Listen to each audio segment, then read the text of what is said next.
folks, this is Alan Tyson for Lee Hill & Johnston Insurers. Sorry about this, but after being in the fetal position all week, I felt like I needed to get my blood pressure checked. I mean, boy howdy, and who could have ever thunk it?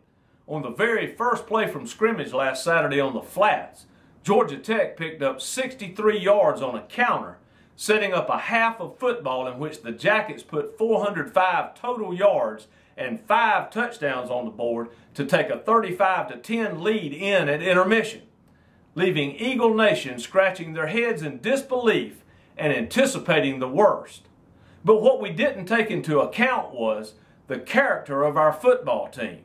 Determined not to be outclassed, our Bluebirds came out with a vengeance over the final 2 quarters. While our defense held Tech to only 64 yards over the first 26 minutes of the second half, our offense put up 28 unanswered points to take a 38-35 lead with 10:46 left to play in the final stanza.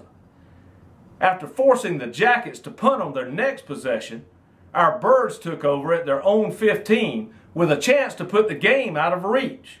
But after marching 57 yards to the Rambling Wreck 28, up jumped the Devil.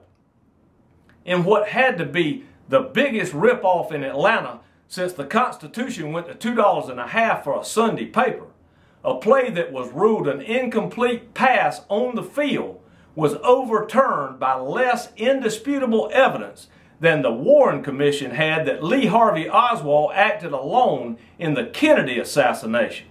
As a result, the Fruit Flies were awarded the ball. They proceeded to march 72 yards to pay dirt.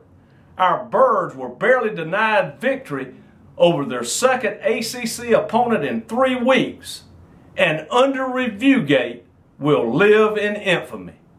But as Coach Fritz said after the game, we gotta flush this one down the toilet and get on about our business.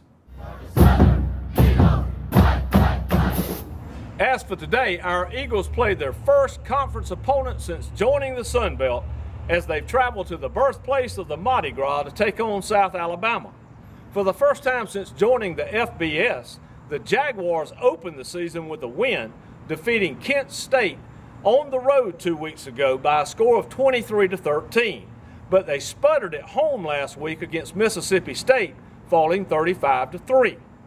After being picked to finish 8th in the league by the coaches, our men in blue are turning some heads in the SBC with their play in the first 3 games of the season.